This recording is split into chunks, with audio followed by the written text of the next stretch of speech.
Salutations and shit, folks. Welcome back to another episode of Travel and Shit, where I, your host, D. Carey, have an experiential conversation about the nuanced ways that travel intersects with regular life.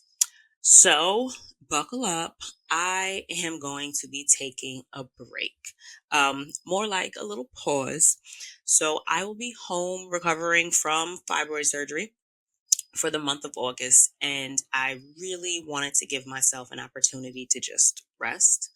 Um, so, over the course of the next 8 episodes, I'm going to be reintroducing you guys to some of my favorite episodes and your favorite episodes. I'll be back on 10/10, October 10th, with episode 300. Air horns, episode 300. New episode, fresh, and in celebration of 6 years of travel and shit. So while the episodes aren't newly recorded, they may be new to you. Remember, it's like almost 6 years of content that I'm pulling from, guys. So I encourage you to not forget that a lot of times when you listen to the album again, a lot of times songs sound better the second play around. So I encourage you to listen to the replays again from the place in life that you are now and see what stands out. I've got some fall travel coming up. I've already got some guests booked, and I really want to spend some time working on the things that happen in the background. And I really want to pour into some ideas that I have been putting off developing. So if you'd like to follow along, and if you want to see how the projects go along the way, feel free to join the mailing list, travelandshitpodcast.com/subscribe, or follow along on social media.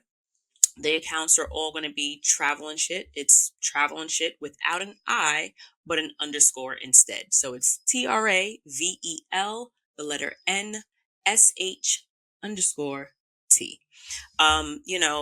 In the meantime, in between time, I hope you guys enjoy what we have built over the almost last 6 years. And shoot me an email and let me know what you think I need to know. Otherwise, enjoy this week's replay. Bye. I made it around the world and came back with stories to tell. Different places to call home. Now I'm never on my own. Salutations to my people hitting foreign nations. Food, traveling shit, moving to live. Life in the sky, stories to give. The ones who make it there and can make it back. Salutations and shit, folks. Welcome back to another episode of your favorite travel podcast, Travel and Shit. I changed the angle so y'all could actually see this when I actually say it, because I always do the boob gesture because I generally have a shirt on. But anyway, where I, your host, D. Carey, have an experiential conversation about the nuanced ways that travel intersects with regular life. I'm happy you're here because I enjoy not talking to the wall. I like seeing that people are actually listening. So I appreciate y'all because you fuck with the kid. So if you're watching, because the podcast is also available on the YouTubes, I will include the link in the description box if you have not already subscribed to the YouTube channel. I've got a guest. And so this one I was really excited for. Really, really excited for. And I will no doubt... y'all figure it out soon. So I'm going to get to it. So my beautiful guest, if you would please introduce yourself. Thank you for joining me. Thank you so much for having me. Lovely to be here. I am Inka Cresswell.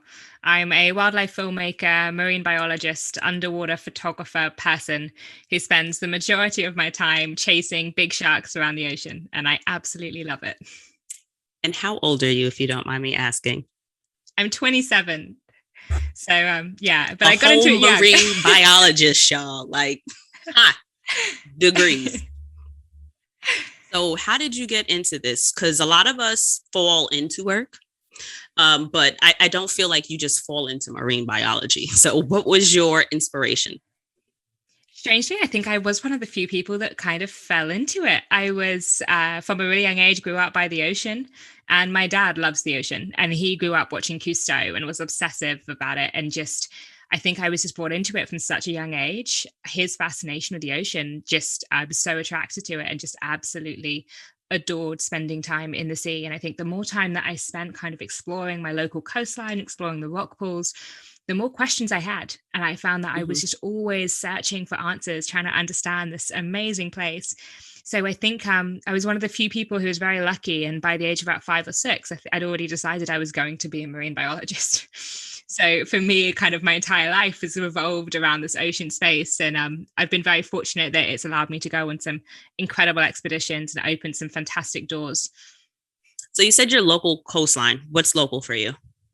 So I'm from Brighton, the south coast of England. So freezing cold water, pebble beaches, the kind that most people don't like to walk across.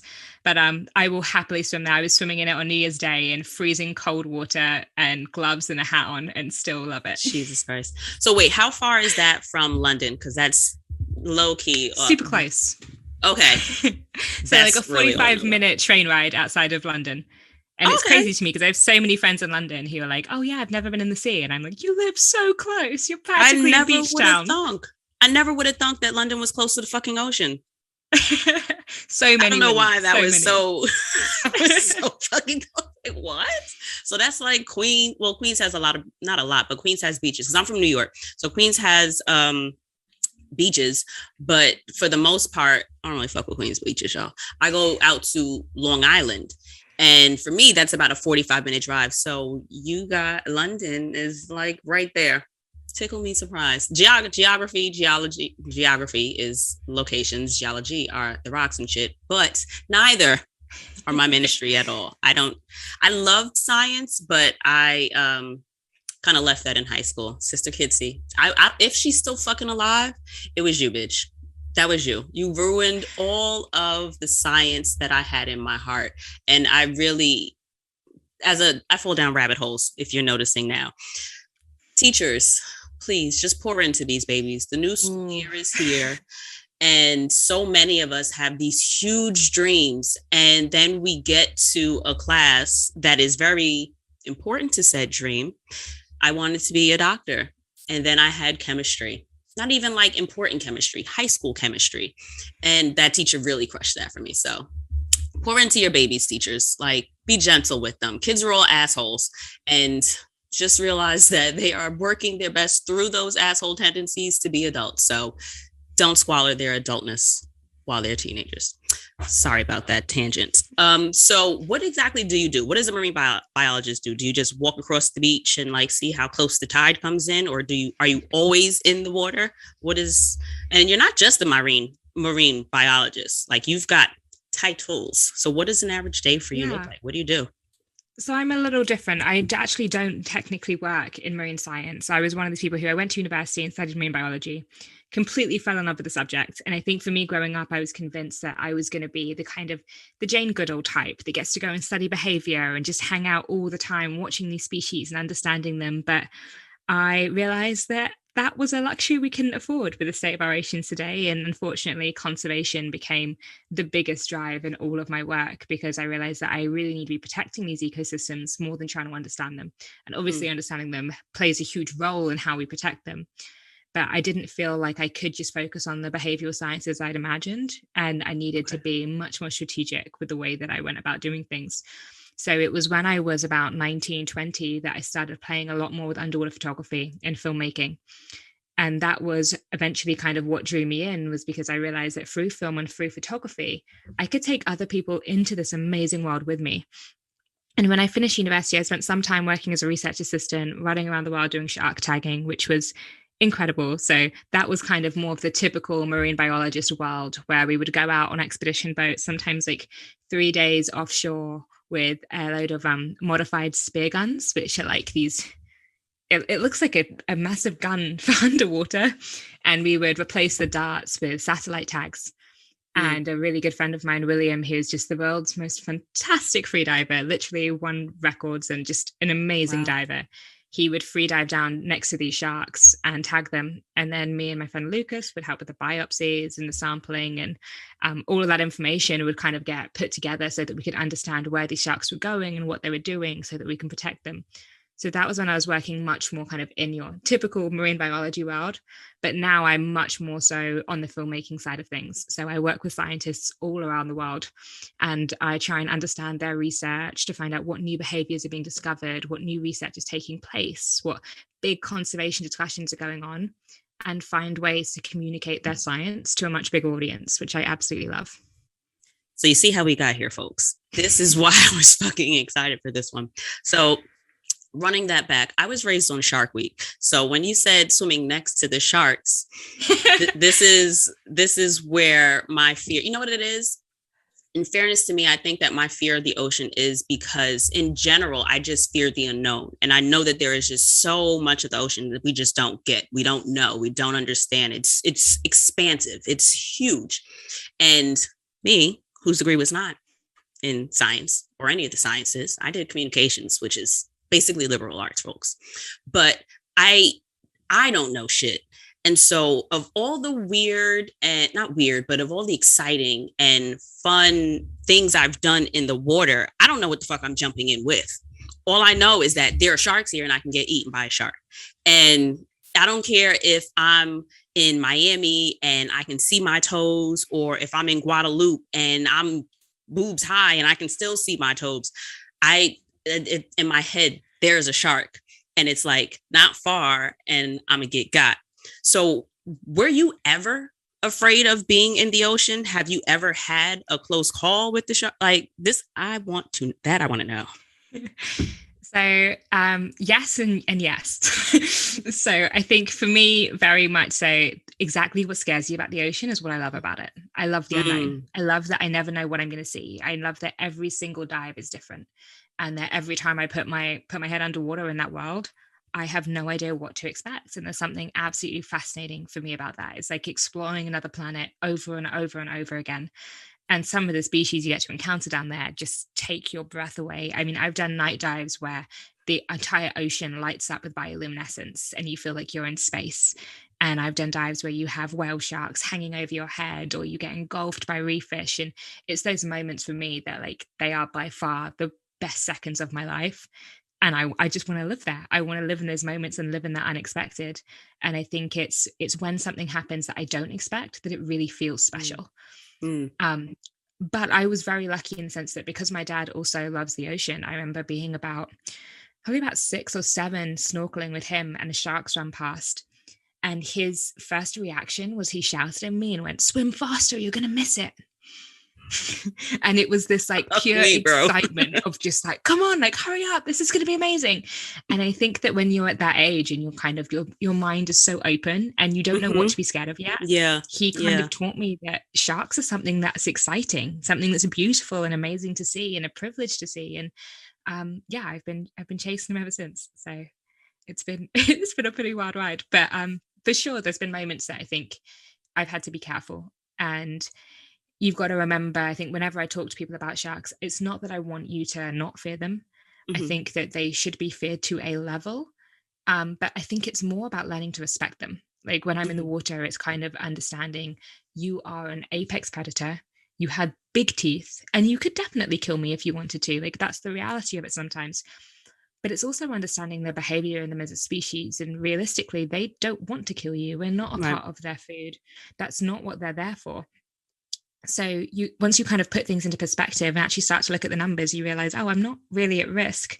How I'm just interacting with a big animal in the same way you would with any other big animal. You have to be respectful of that. And you have to just learn to live in coexistence. And when you can get to that point, then you can start to appreciate the beauty of them. And they are absolutely stunning. To see them move through the water and the presence they demand is something really special.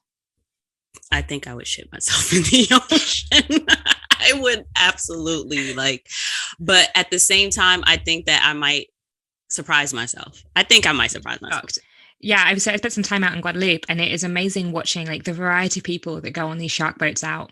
And you get some who are like the shark fanatics, the ones that are diehard Shark Week fans, absolutely shark obsessed, probably reading Jaws on the way out there.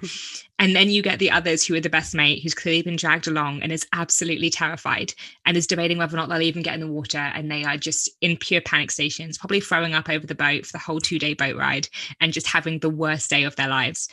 But over like the 3 or 4 days you spend in the water, it is amazing watching people's perspectives change. And I have not seen a single person who hasn't left the water going, oh, that was actually amazing.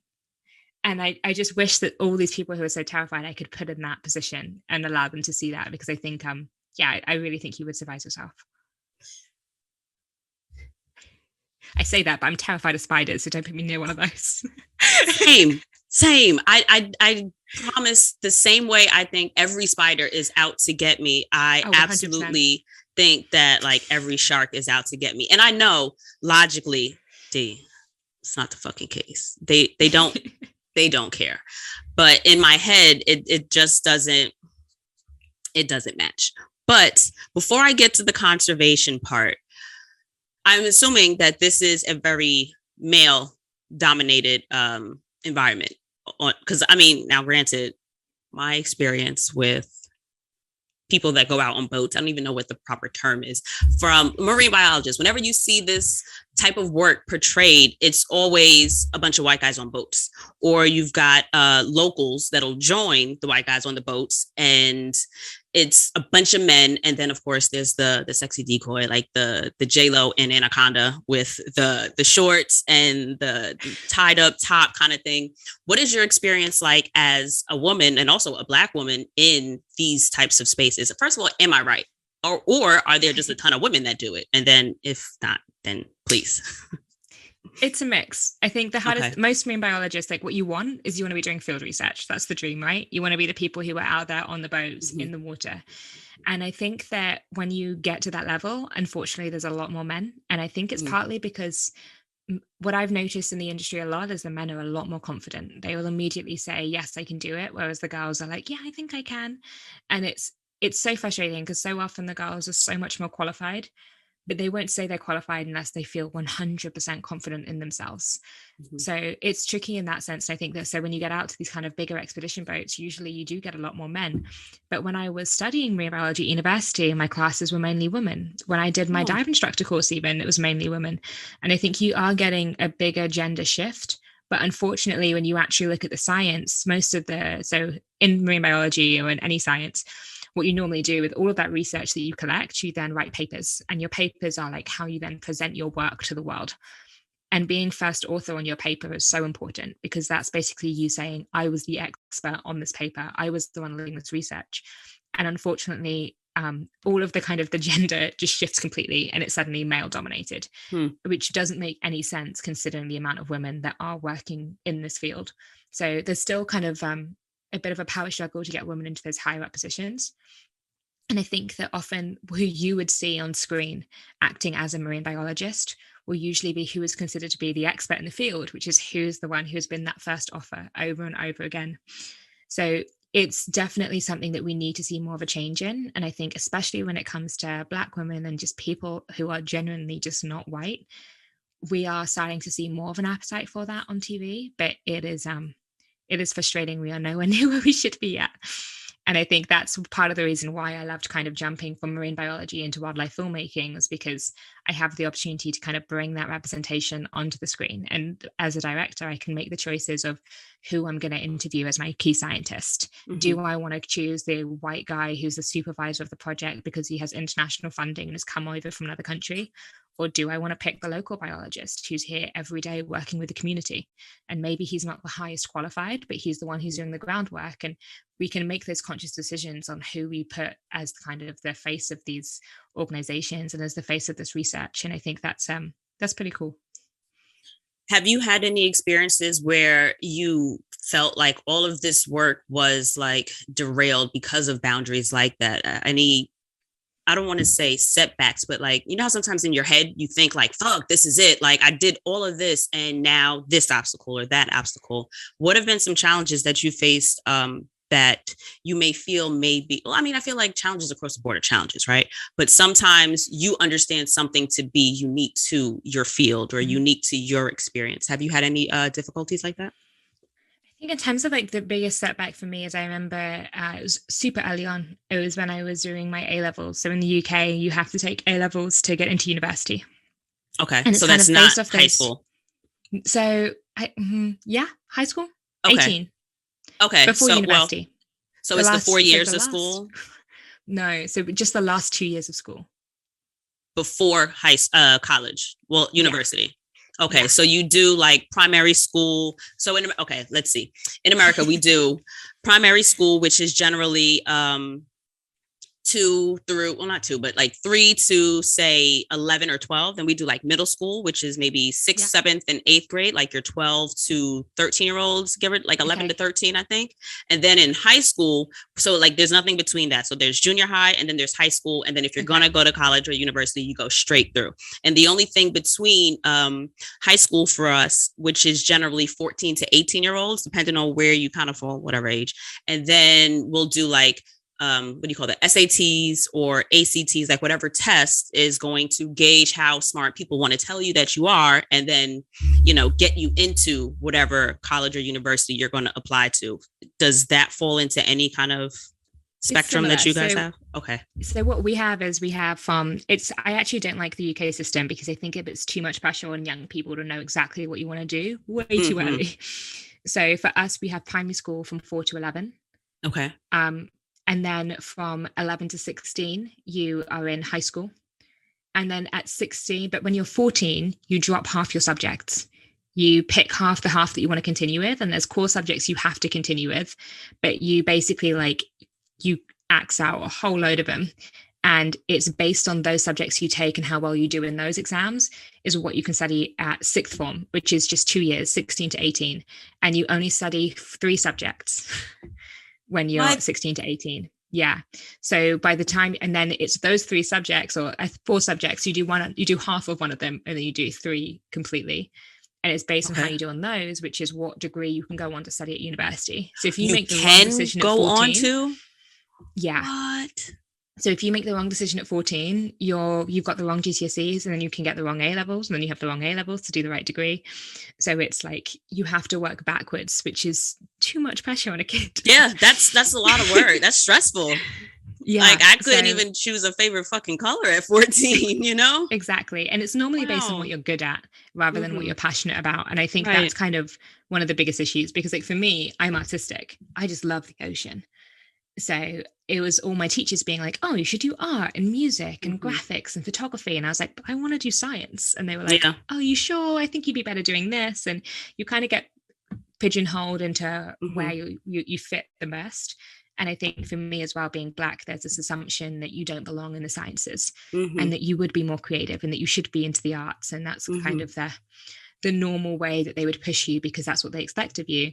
Right. And for me, when I was doing my A-levels, I remember I actually transferred from a big state school, which was not a good school. Okay. Where I didn't even have teachers in the majority of my classes, to going to a private sixth form because I really wanted to go to university. And my parents were like, okay, we'll pay for the last 2 years for you to do really well so that you can get into university, because otherwise there was no chance I would get to go. And I worked so hard. And I remember I got a 98% on my mock exams. And I was the second highest scoring kid in my exams. Wow. And then when my predicted grades came out, my teachers wouldn't predict me above a C. And are you shitting me? What? Wait, what the fuck is a predicting grade? So that's the grade that you use to apply for university. Okay. So what's predictable about it? You either earn it or you don't. Ain't that how a grade works? That's not how it works there? It should be. But instead it's kind of your teacher going, oh, but this is what we think is realistic. Shut the fuck up. Yeah, what? Because I was the Black kid that came from the state school that wouldn't fit into the private schools. And they kind of looked at my exams and they looked at me and they went, but that's not realistic, is it? I think this is a more realistic grade for you. Let's not set you up for something you can't achieve. And that really sucked because I was kind of like watching all my dreams fall away and going, if they don't move up my grade just based on their opinion of me, I'm not going to get into any university to study any of the things I want. And it would have kind of stopped my entire career in its tracks. So yeah, it was a hard one. And I think I was very fortunate in the sense that my family is very supportive and they really believed in me, and they were kind of gave me that push to go, no, argue it back with them, go to the head of your department, put that word in. Whereas I think other parents would probably just accept that the teacher's best and wouldn't push their kids to really fight for that. So I worry sometimes about how many other kids in my situation wouldn't argue their case and would just go, oh, okay, that's it for me now. It's not right. It's messed up. What a freaking plot twist. I don't know why I'm so like emotional about it. And then I'm just like, but you're a whole marine biologist, filmmaker, and photographer now. Worked, okay, sure. Right. But damn, to your point, like there's so many other qualified and talented people that are just... Well, you just get judged at so many levels. And I think that was the thing that for me going into this career is like, there's so many hurdles you have to get past. And it's so often someone's opinion that's just standing in your way. And it's just, everyone's acting as a stepping stone, and it can be one professor that just blocks you from ever getting to that next step. And I initially started like, did you fall into this? And no, you worked your fucking ass off for this. Ain't no fall. Like you climbed your ass into this. Like, and I also think it's very admirable. I always think very fondly of people that know what they want and go so hard after what they want. I feel that a lot of us tend to let that sidetrack or the opinions of others or someone saying or suggesting that you may or may not be good at something really influence their actual view of how capable they are of doing something. And then also I've always been curious about people that are able to know what they want so early on. Because I think even at 19, so it was 16 that you started the A school? Yeah. And you asked your parents to put you in the private school so that you could get... Yeah, I asked them to send me to boarding school. It was horrible.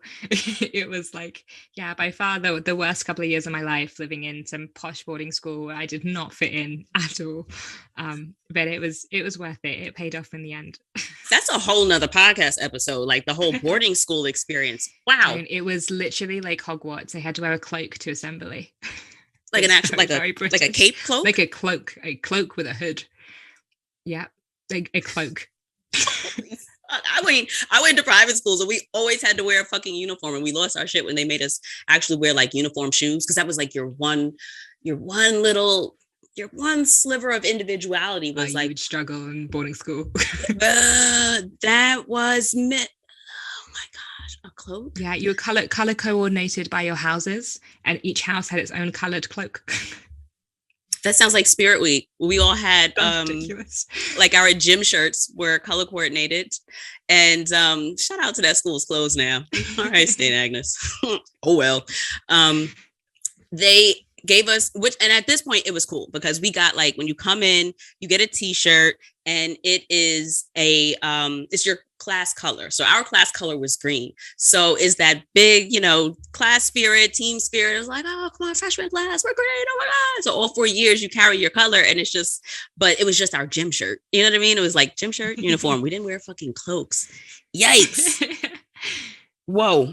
But I mean, just even knowing that this is what you wanted and fought so hard for it at 16 is very, very admirable. So kudos to you for that, because I still, at the big age of 36, don't know what the fuck I want to do.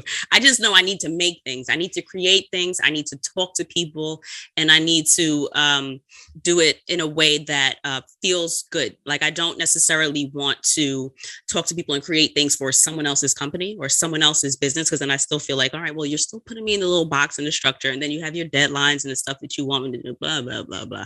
So I really like people that know what they want. That's a strength. And I don't know if many of you guys know that, because it at least gives you direction. You've got a fucking goal that you can work towards, and it can be a lot more freeing if you don't know how life looks on the side of people who are just like universally interested or just like curious in a lot of things. It's kind of intimidating to decide, this is what I want. I'm going to do this, and I'm going to do everything to do this. So shout out to y'all. All of y'all that know what the fuck you want and actually do it. So back to conservation. As tourists, people that travel, see the world, and I don't even really like snorkeling, tell you the truth. And it's funny. Let me explain first.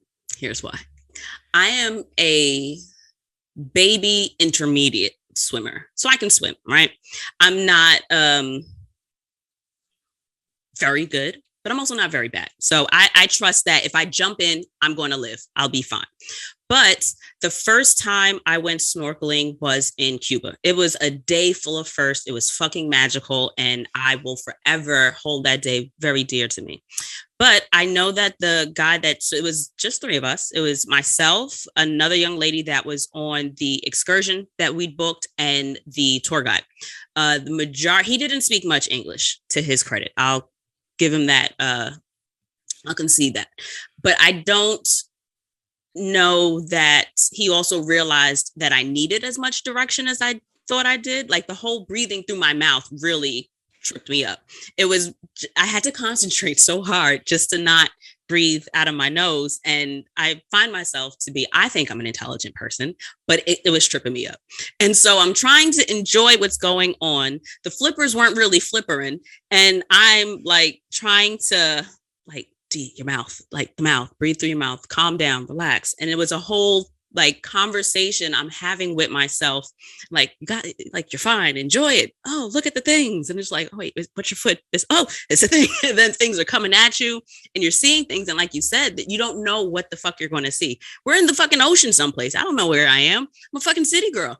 You put me in the water. All right, fine. But there's usually a beach attached to the water. This was the first time I'd been to a beach that wasn't shore. It was just we had to hike up something. I guess we hiked through some area after we waded across a river, which was, mad cool. We waded across a river. Then we did hiking up. It was a hard hike too. And then we did cliff diving. So it was cliffs, rocks, and ocean. That was fun. But then we had to hike more, go down like a really weird space and to get to the snorkeling. So I was already stressed. So in my defense, it was a heavy day. It was a lot going on. But the second time I went snorkeling was in Bali. And that was way more enjoyable. I feel like I was able to see so much more. And that was just in the middle of the ocean. So we just jumped over the side of the boat and went, swimming around from there. And I remember getting a little bit, so I panicked. I got caught in like the cross current or the tide or whatever. And we're still really, like, you can see the shore by the time we had drifted over, but we weren't like anywhere near the shore. I'd have tired the fuck out before I made it to the sand, y'all. But there was reef. And I was just like, oh, wait, you're not supposed to stand on the reef. But I was so tired. And I'm just like, oh, God, I don't want to touch it. But I can't tell how far it is or how close it is. So in my head, I'm like, the reef, you got to protect the reef. But I'm like, oh, it's taking me out. So again, I'm panicking. And what do we do with the reef as travelers that, aren't marine biologists? What do we not do? Because I'm sure there are a million ways that we can, there are a million ways we can lend our voices and lend our talents and funds to activists such as yourself and conservationists that are doing the actual work. But what do we not do? How do we respect the oceans that we're in? It's one thing to Google it and find out what ocean you're actually swimming in, but then how don't we fuck it up? Yeah, no, for sure. I think it sounds to me like you might have got stuck in a rip current, which is absolutely terrifying. I think for everyone who always asks me like, what's the scariest thing I've ever seen in the ocean, I always say like it is the currents themselves. Like I think that deserves our respect so much. And I've dived on sites before that I've dived 100 times and all of a sudden dropped in and got caught on a down current that is just dragging me down. And it happens occasionally. And I think it's so important that we are competent and kind of ready to handle that when it comes, because it is absolutely scary. And in those situations where the current picks up like that and you have no choice but to grab the reef, of course you have to grab the reef, because you can get blasted way offshore and you would lose your life from Whereas what you could be doing is trying to find a dead bit of coral and holding on to that. And it's so important that you kind of respect the ocean, because it is brutal. It can be pretty unforgiving. It's like one of the most beautiful things in the world, but it is a harsh place if you do not understand it and if you don't respect it. So yeah, always be careful, and always kind of, that's why it's so important to kind of have a local guide or go with local guidance so that you don't end up in those situations. I think if you are someone who's a little bit more nervous in that situation, like, just make sure you kind of vocalize it to your guide in some capacity, because so often places that I've dived or places that I've gone snorkeling, if I don't have a good knowledge of the area, like even now, and I'm a super competent swimmer, really competent diver, like I dive on all sorts of technical equipment, but if I don't know the area, I will always go with a guide. Because you just don't know the situation. I think that's something really simple we can all do, just to make sure we're not putting ourselves at risk, or in a situation where we'd have to put the environment at risk because we have to protect ourselves. But in terms of little things that we can do, I know a lot of people talk about reef safe sunscreen. It's one of those strange ones where there's a lot of debate around it regarding whether or not the studies were done properly and how much of an impact reef safe sunscreen will really have, and whether or not it's kind of being used as that get out of jail card for conservation, when actually there's much bigger issues we should be addressing. I personally am of the sense that I'm not going to do any harm by wearing reef safe sunscreen, and all I could do is something positive for the ocean. So I do always use reef safe sunscreen when I'm in the ocean. But I think it's important that we don't just stop with those little things. Like, don't just stop with, I'm not going to use a plastic straw and I'm going to wear reef safe sunscreen. I think we need to take it that little step further. For me, I always bring a little kind of like a net bag with me when I'm at the beach or when I'm in the ocean snorkeling, and I pick up trash as I go.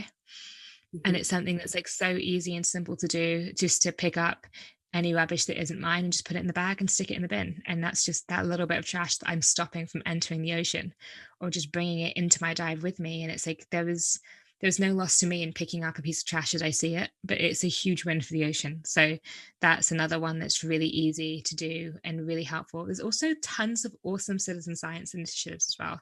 So for people who are kind of a little bit more comfortable swimming and you do want to go out and go snorkeling and you want to go, okay, I want to protect this ecosystem that I've explored. There's some projects called Coral Watch. There's some called Sea Watch. There's one called Project Baseline. NASA even has one at the moment where you can help them map the ocean floor by just coloring online. Seriously? Yeah, like it's literally a video game, and you go online and they'll tell you, like, you just color in different types of coral for them on the app, and you'll help them map the ocean floor. And it's this awesome little project that's allowing citizen scientists to basically document huge amounts of ocean. And there's also similar projects like that for kelp and for seagrasses. And if you can, and it's literally a matter of just taking a snap on your phone and uploading them into these apps. And that gives the scientists so much data. And if you think that every person that's interacting with our ocean, they could be acting as a citizen scientist, they could be collecting that critical data that will help us to understand these ecosystems. So it's always good to kind of check out those kinds of projects that are going on. Another big one for me is trying to eat sustainably. Okay. I'm not a vegan or anything like that. I just believe in local eating and sustainable eating. So if I'm visiting an area, like, I actually advocate for sustainable fishing. I think it's hugely important that we do, because there are so many coastal communities, especially island communities, that are dependent on our oceans as a source of protein, who don't have the option of growing food and animals on land because it's just not the right terrain for it. And the alternative would be flying in meat from the other side of the world, and it's just not a good it's not a good situation. They'd be much better off just sustainably harvesting from their coastal waters. And I think it's important that we support those kinds of practices. So I always try and look into what are the sustainable fish where I'm eating, and trying to support that local community as well. And I think that if we are more mindful with the things that we eat, and also making sure you do eat at the local restaurants, don't just eat in the resort.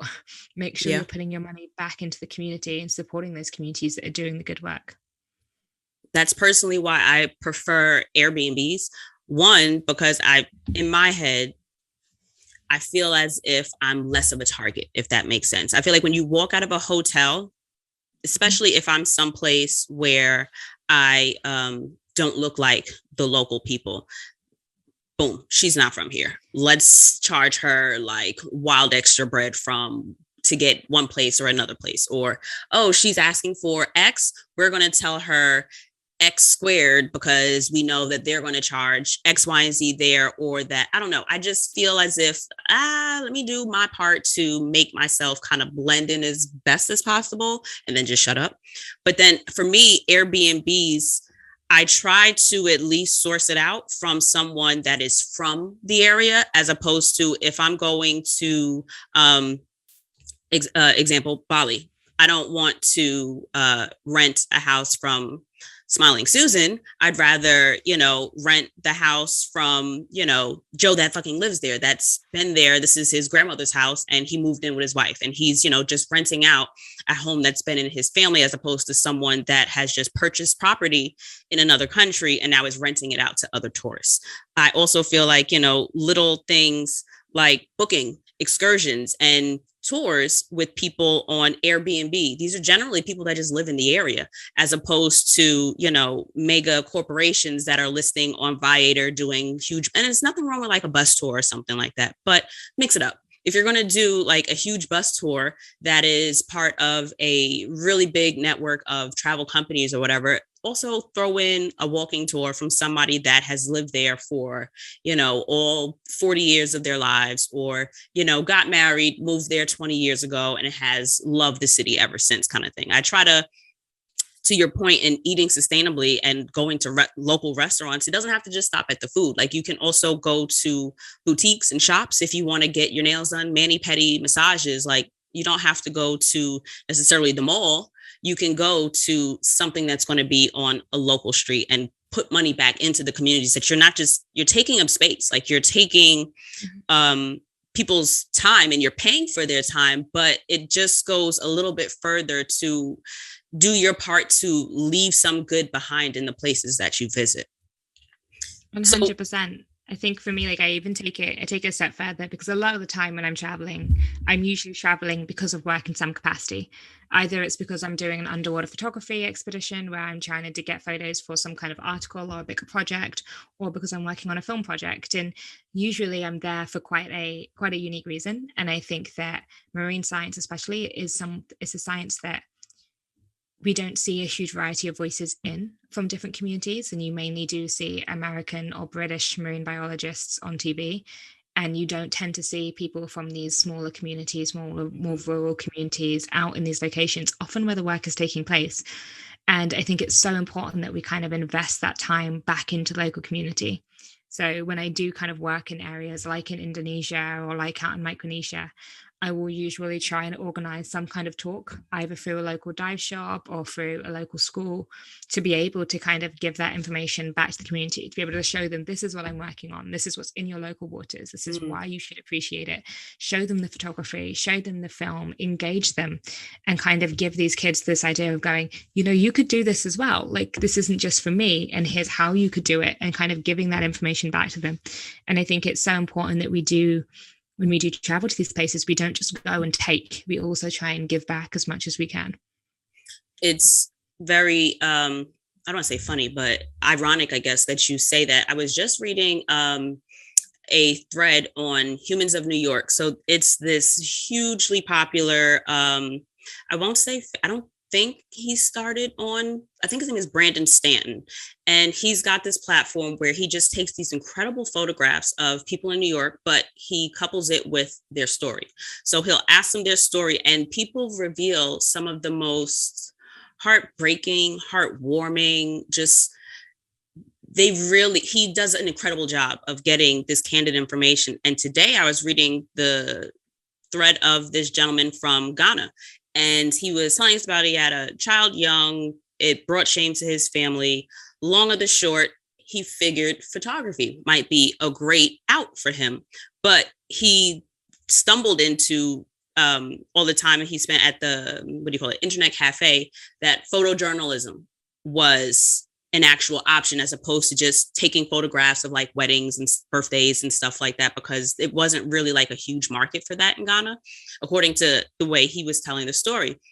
He ended up finding that there were so many foreigners coming in and telling the story of Ghana and Africa in general. And he was just like, well, where the African photojournalists? Like, where are the people from here telling their own stories, as opposed to doing, some kind of what's like, I see the picture in my head, like, how somebody goes to an aquarium and just like looks at all the stuff and the exhibits, or you go to the zoo and you're looking. It's like, don't make people feel like a spectacle. Don't make people feel, or communities feel, as if they are a commodity that you're just taking the picture of them and you're telling their story. Like, you're telling it from your eye, or you're giving it your personal perspective or your lens on it, as opposed to, I'm from this community, so I'm going to tell the story of this community. This is the block that I'm from, so if anybody going to photograph the block, might as well be me. So I love that you're going and sharing that knowledge with the communities and letting them know, like,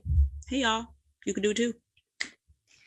It's so important, and it's something we talk about a lot in filmmaking, and it's something that when I started studying filmmaking and understanding it, it was something that I've always prioritized. And it's something I hope that as I kind of develop in this industry and I get the chance to have more control and to direct and produce more independently, is definitely something that I see carrying through into my work when I do have that level of control. At the moment, I do not. But it was something we call authentic voice. And I think it's so important. And It's just the fact that I want to hear those stories from the people who are experiencing them firsthand. I don't want to always feel like I'm telling them from this background. And I think it was part of the things that when I was making my own film, I spent so much time trying to find the right story to tell. And eventually was like, I think the only one that I really feel comfortable to tell is my own. That's the story I know the best. And that's the story that I feel like I can give the most to at this stage in my career. But I think in the future, I would love to be going a lot more into arming people with these tools. And I think it's so important. And it's one of the reasons I've been doing some work with a brilliant organization called Girls Who Click. And it's entirely about empowering young women and young teenage girls to get into wildlife photography and conservation photo stories and journalism. And that's been such a fantastic experience. And the hope through that is that we can kind of create these platforms where young women can go for guidance so that they can start to tell these stories, and we start to get more of a variety of voices. Because that, for me, is the thing that's the most important with the conservation movement, is that it's not something that impacts one person, it's something that impacts everybody. And we each can impact our community very, very differently. So my story will relate to my community, but your story would relate better to your community. Right. So you need loads of people telling the same conservation narrative, but from their perspectives, if we're going to reach the biggest audience. And we need everybody engaged, not just one type of person from one type of background. Big. That was big. I really like that point too. Individual storytelling, connecting more with people from, that community. Like, I mean, I can understand, I can sympathize, I can empathize, I can connect, but it's always a difference when somebody from your neighborhood or someone from and community isn't just like localized neighborhood. Community extends to the diaspora. Community extends to, if you want to, different podcasters. Community extends to curly hair girls. Community extends to however you see yourself and the groups that you see yourself in. That includes community. But what has been your favorite destination to do your work? That's really if you can hard. That part, if you can. I'm split between two places. So one of the places that I will always remember as being one of my best underwater experiences ever is a place called Rebia Hijera, and I may have butchered the name slightly, so don't hold me to that. Right to me. Also known as the Socorro Islands, San Benedito, and Roca Partida. And they're an archipelago of 3 tiny seamounts out in the middle of the Pacific Ocean. It takes 3 days to get there. Holy shit. Nowhere near land. And it is basically, one's a volcano, one's a volcanic rock, and one's a bit of an island. No one lives there. There's a military base on one of them, but that is all that is there. But when you drop down in the ocean there, I have never seen anything quite like it. It's just like this incredible, almost lunar landscape. And from the moment I dropped in, I had oceanic mantas, some of them almost 8 meters wide. So you imagine something as it feels like a spacecraft coming into land, like a full plane just coming in above you.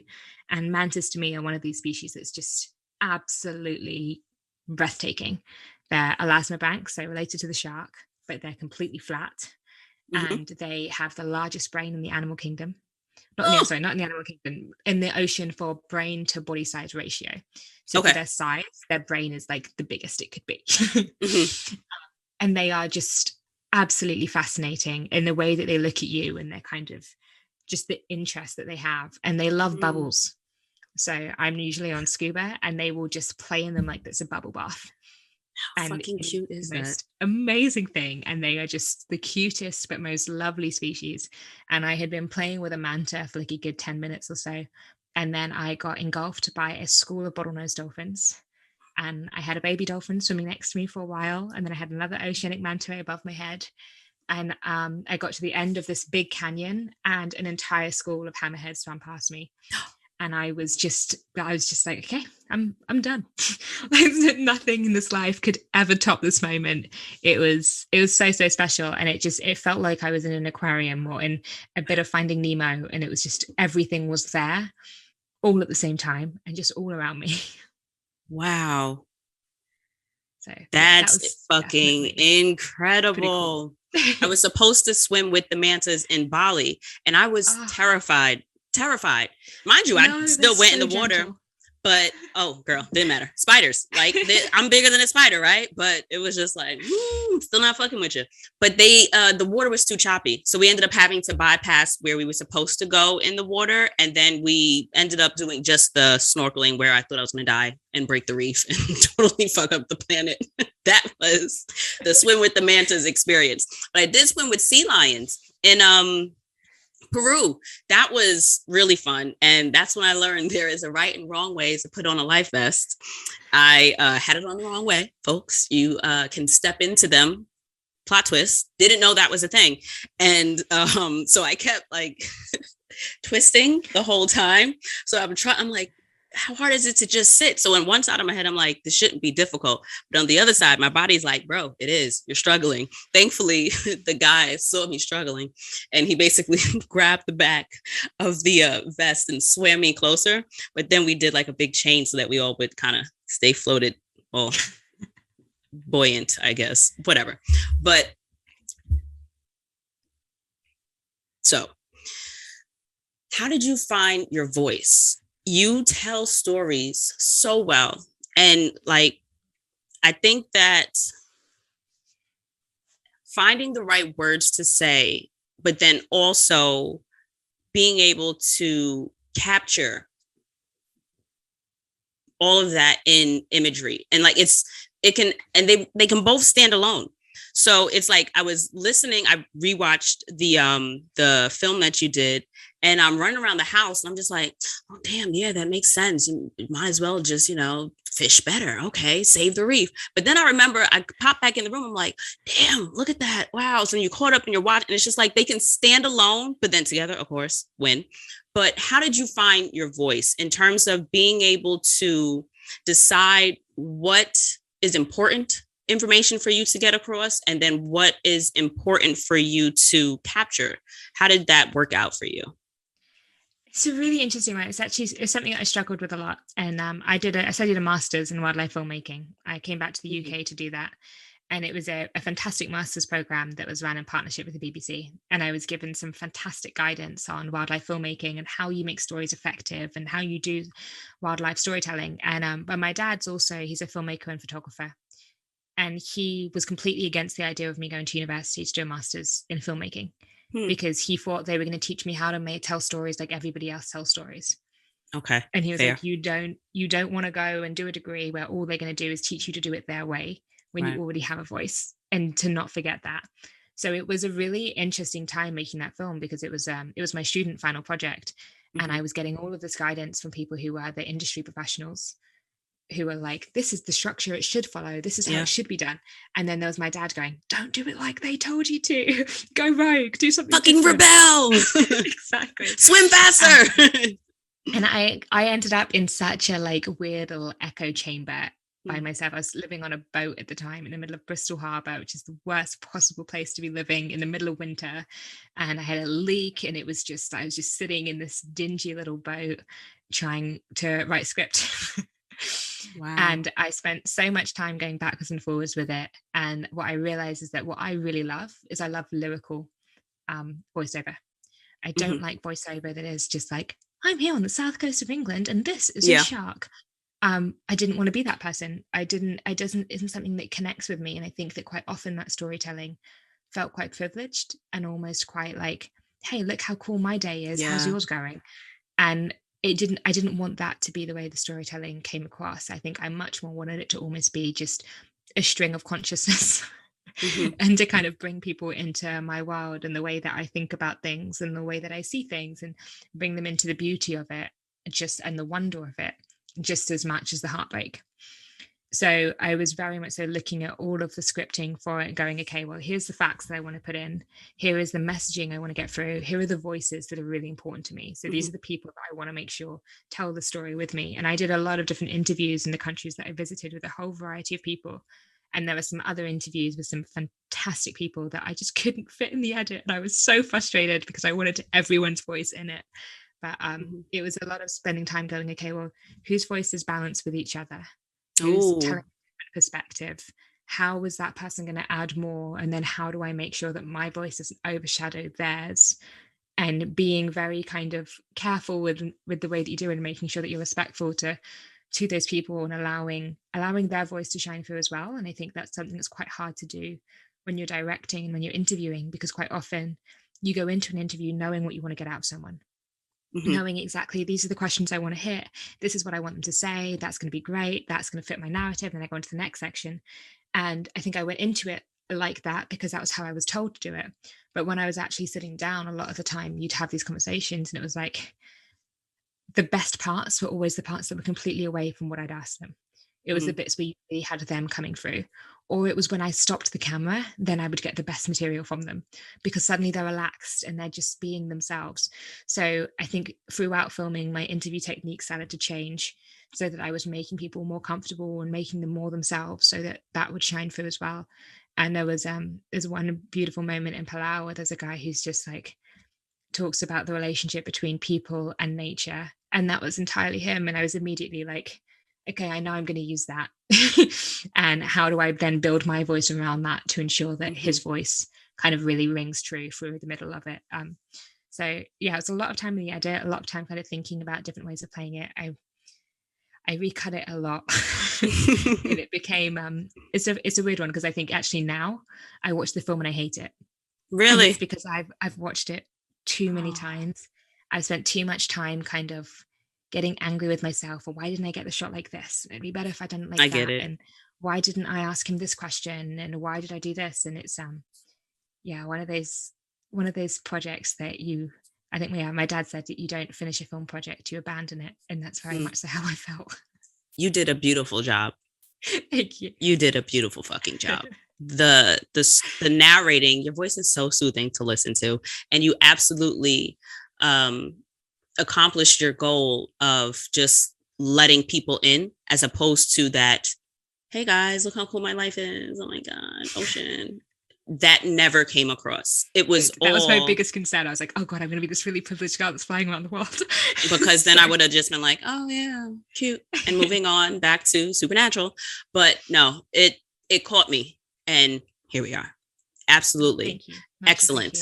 Excellent job from someone that has absolutely no clue about all of the marine stuff. But I get the storytelling, and I get taking a project personal and never feeling like you're doing it justice. And you did well. You did very well. Thank you.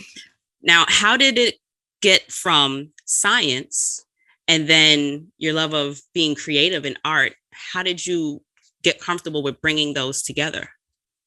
With being able to do the photography and the filmmaking? Yeah, for me, it was kind of a natural progression because I just loved underwater photography. My dad actually, he gave me one of those like little disposable cameras you get at an airport when I was a kid, when we were diving together, because he loves photography. And it was very much so, I would stop swimming off and following the fish if I also had a camera. And it was a part of a way to teach me buoyancy as well, and just to make me a better diver. And I started getting really into it, and I would always be comparing my pictures to his and going backwards and forwards. And then I think throughout my degree, I started seeing it as this method, this way that I can kind of convey my research, convey the things that I'm learning, and reach a big audience with them. And I think I realized that there are so many people I meet all the time who go, oh, when I was a kid, I wanted to be a marine biologist. But then they never follow it through. And it always seems like it's this dream career that's out of reach. And what I loved about my camera was that I can give people that experience. I can take them on that journey. I can show them this world that a lot of people don't feel they have access to. And I think it just strengthens the science so much more when you can show people what you're working on and why you're working on it and why someone needs to be protected. So I was originally, my photography was much more for fun. But then as I started working more kind of telling conservation stories, I realized how useful my images were for illustrating them and for bringing people along that journey. So I started kind of transitioning much more into kind of photojournalism and telling these stories through my images, and using social media to put photos up with long captions to really explain to people the situation or science about the species, a deeper understanding of what's going on, or even just explaining kind of the typical day in the life of a marine biologist working on that. And people were really intrigued. And then I think for me, film, it was that chance to take it a step further. And I think with photography, you're always quite limited. You've only got one frame.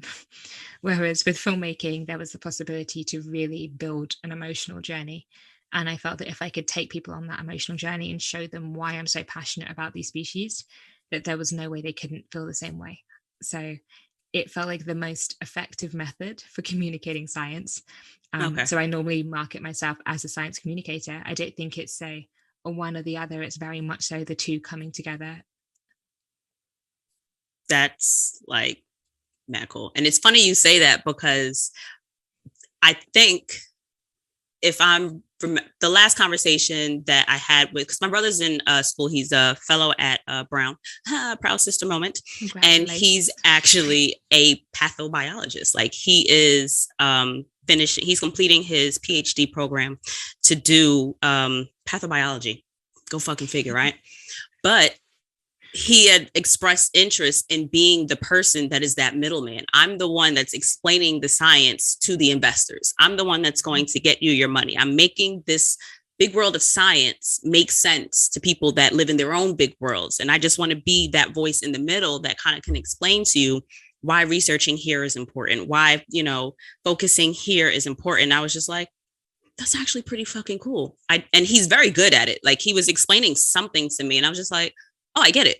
Like I'm not dumb, but I also rabbit hole. And then I spend too much time trying to make sense of one thing. And then I'm not listening to you anymore because I'm like, but how does this, and what would it do? So I do like these whole stories while I'm listening or kind of listening to what someone is saying. And he did such a great job. And I feel that that is such a skill. It's an art to be able to keep someone, invested in the story that you're telling or in the information that you're giving. It is an absolute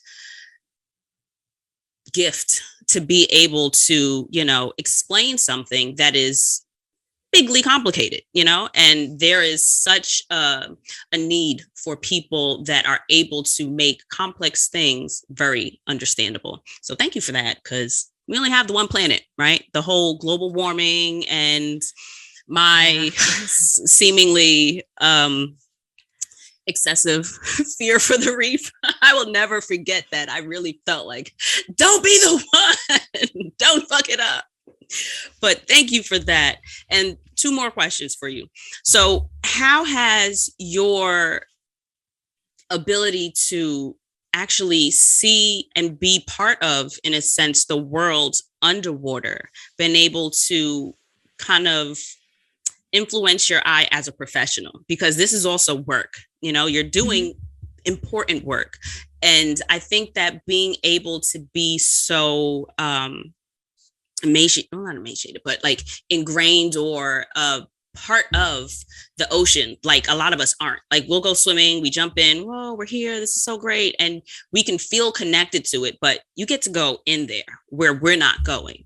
How has seeing the world from the other end been able to, influence your decision making as a human being, as an adult, and then also as a business person, as a professional. I think it's a really interesting one. I think for me, I always thought when I was younger, I was like, do what you're passionate about for your work, and then you'll never work a day in your life. And what I've now learned is that it means that you work every day of your life because you can never switch off from it. And it is kind of just this constant thing. And I think for me, I feel very lucky that I do get to work in the space that I'm passionate about. But it does make it so much harder sometimes because you feel like you're putting your all into something. And you know that there's a risk. It's like when we look at ocean acidification and declining fish stocks and all these things, there's moments where my work can get really, really depressing. And you're just reading through so many heartbreaking articles of these ecosystems in decline. And you're like, I'm working at my hardest, but this might not get any better. And it's really hard when you have that weight on you. And then you go, but all these other people are looking at me for the inspiration and the solutions. Right. So then how do you then channel that positivity into your work to bring people back up and to educate them at the same time? And I think that can for sure be quite draining, but then at the same time, I'm someone who is able to recharge from the ocean. So if I feel really run down, if I'm feeling that way, I go for a swim in the sea and I come back out feeling 10 times better. And it is just kind of keeping myself in check and keeping that connection with nature in check, and that constant reminder of this is why it's worth it.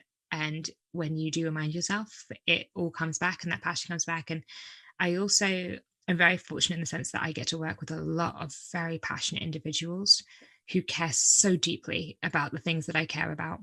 And that passion is infectious. And when people get excited about new research, I find myself giddy on calls, getting really excited about it as well. And I can't switch off. And then I go back into my everyday life and I'm trying to tell my boyfriend all about this new cool thing that a shark does. And he's just like, really, we're back on this again. But it's an interesting one, kind of how it influences my everyday life. But yeah, I don't know, it's such a special place, and I feel so lucky that I get to work there. But I think as well, kind of being able to address it from a professional side is fantastic because I get to go to some of the places where other people can't access, some of these really remote locations that if I hadn't been working in the industry, I know I never would have got the opportunity to visit. And I especially wouldn't be able to get the access to some of the research that I get to look through. And I get to spend my days reading through amazing papers and chatting to incredible biologists. And yeah, it's a really kind of fascinating place to be when you get to just live inside your passions. That's beautiful. And the last question I have for you, the difference between free diving and scuba diving. And are we playing ourselves by taking like that one day little course or whatever that they'll give, like if you go to a different country and want to go scuba diving? Because I want to scuba dive, but I am terrified, because we already know how I feel about snorkeling, that I'm gonna fuck it up, right? I don't want to go like way down. I'm not trying to go shipwreck deep. Like I just want to see more than snorkeling is able to do. Like I enjoy doing things that scare me, but at the same time,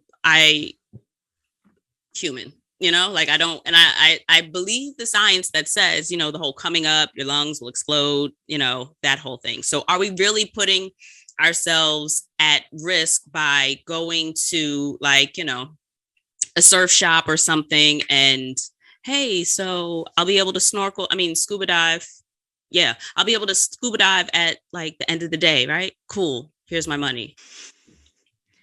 I used to be a dive instructor. I've taken so many people out, and I was shocked by some of the people that wanted to go scuba diving in a day. I've taken probably hundreds of divers who can't swim diving, because it's not a requirement, which is the most shocking part. And that's the hard thing about when you're working in that industry and you need the money. And it's like, I know that I can keep that person alive, but I will be doing everything for them. My job is just, I am life support down there with somebody who has no idea what they're doing. And my entire existence is just based around keeping that one person alive for 25 minutes so I can put them back on the boat and then I can take a deep breath. Babysitting. And then the other students who are fantastic. And they're just like, they're naturals and everything's really easy and it's a really fun dive. But I think that's where it's so important that you have a good instructor who will give you the level of attention that you need, so that if you are someone who is not a strong swimmer and doesn't feel comfortable, that they are there to hold your hand and to control all the equipment and to take that responsibility off of you, because you are essentially on life support the second that you go underwater. And things can go wrong. And that's why you have to have experience. That's why you practice so much. And it's like, I'm currently training on a rebreather, which is a piece of diving equipment that means that I have no bubbles and I recycle my air, and it's ran off computer systems and scrubbers and it's sensors everywhere and big, it's all a bit crazy. And I will not work on that system until I have 100 hours of practice. Wow. Which is a huge amount of time to be just sitting in the bottom of a quarry in England in freezing cold water. But it's about kind of making sure that you are familiar with your equipment, you understand what you're doing before you put yourself at risk. Right. So I think in any of those situations, I'm always wary. And I think that if you have the time, I would absolutely recommend you do a proper course. Do the full 3 days PADI over the DSD that's just train me up in the afternoon and then stick me in, because in reality, a 20-minute pool session isn't going to teach you to look after yourself in the water. Right. You are 100% reliant on that instructor keeping an eye on you 100% of the time. And if you're at a resort location where that instructor is also looking after 10 other people, and maybe they're not the best instructor and they were out drinking the night before, you're putting a huge amount of pressure on that person to keep you alive. Right. So I would much prefer for me to do an hour-long pool session, a shallow try dive, another hour-long pool session, and build up as a proper diver to then be able to go do those bigger ocean dives and know that if my instructor is not looking at me, I can keep myself alive. Yeah. And honestly, I'm going to hold y'all. I'm pretty easy to say, we Black. If you're not, appreciate you. Keep coming back. But I am certain the majority of us are Black. Do with that as you must. Not everybody extends the same courtesies to the same people in all the same places. So keep that in mind. Where are you going to then throw your life in someone else's hand and in a completely different environment? It's not like a walking tour where if you get lost, it's like, okay, well, I'll find a taxi or I'll walk around until I find somebody that speaks English. Whole ass animals under the ocean, bro. Whole ass entirely different world. So I think I'm gonna. I don't know. Honestly, it's not the marine life that you need to worry about. I have had some people who just really panic stations under the water. And like they'll rip their rag out, they'll rip their mask off, they'll try and rip my rag out, they'll try and rip my mask off, and I'm like, I'm the one trying to keep you alive. Like, let's just stay calm in this situation. But yeah, it's not for everyone. Yeah, I feel are those the people that can't swim more often than not? Oh yeah. Okay. Oh yeah. Because I'm like, I would never take that shit out my mouth. But I don't know, if you can't swim, why do you want to go to 20 meters under the water? No, it seems like a really bad idea. Most people I know that can't swim don't even want to get off the boat. That is another level of ballsy that I'm okay not having. But what do people that free dive do? Like, I know that they have the snorkel thing, but is that just like holding your breath extra long and then you just expel it slower? Freediving is a really interesting one because you're basically overriding your natural response to breathe. So, if you hold your breath, all of a sudden your body is going, you need to breathe now. That's not actually because you need oxygen. It's because you have too much CO2 building up. Okay. And it's your body's natural reaction to go, I need to get rid of the CO2. But you won't actually, what's the word if you're on land? Not drown. Oh, suffocate? Suffocate? Suffocate. Okay. Yeah, you won't actually suffocate immediately. You can go a surprisingly long amount of time. But what you do start to feel is you feel contractions. So what you're teaching yourself to do is to override those contractions and kind of get past the first 3 waves of contractions. And that can give you minutes underwater. And then you can come up and you can breathe like normal. And it's basically just building up your own tolerance to that CO2. I personally am horrible at it. It is not for me. When I'm underwater, I want to be calm. I want to be watching the fish and watching the ocean and just taking deep, calming breaths. I don't want to be upside down, feeling like I'm going to throw up over and over again. I don't really get it. But keep trying because I think it is a really good skill to have. But yeah, it's a lot harder work. Copy. I won't be doing that. Maybe in another life, or maybe retired me. Maybe by the time I'm in my world, I'm going to say I want to retire by 45. Oh no, it's not that far. Let's say 55, maybe 50, 55. Let's be big. 50, 55. Then I'll retire, and then by then I'll have scuba in my 4-day class appropriately. And then I'll free dive for shits and gigs, give it a try. I don't know. We'll see. How can the people support you, Inka? Where can we find you and see your work, and what ways would you like to be supported? Yeah, I think social media is probably the thing I keep the most up to date. On Instagram at Inka Cresswell, you can follow all of kind of my most current work. But then I also have a website, which is just www.inkacresswell.com. Which is fire, by the way. Like, visit, link in the bio, all that. I mean, in the description and shit. It's just like, even I was like going through your website, and I'm just like, this shit is just aesthetically pleasing. There's information here, but I'm caught up on the photos and even just the way it moves and flows. Well done. Shout out to that one. Thank you. That's thanks to Wix for helping me with my awful coding skills. And you did it? Yeah, I did. I did lots of drag and drop. Girl, pat on the back, bro. That was great. But on there's a page that's press and articles where I release a lot of all of the photo stories or articles that I'm working on at the time. And there's all sorts of different research on there. And then there's also an events page where you can see kind of all my latest talks and other events. And those are probably the most exciting things. But there's usually some interesting talks coming up. Okay. Thank you. From the bottom of my little land-dwelling heart. I appreciate your time so much. And thank you for sharing your story and for your information. As always, folks, all the links will be in the description box. And always remember that travel is more than vacation. And if you open your eyes to the possibilities, you can gain so much from your time around the world. All right, y'all. Bye and shit.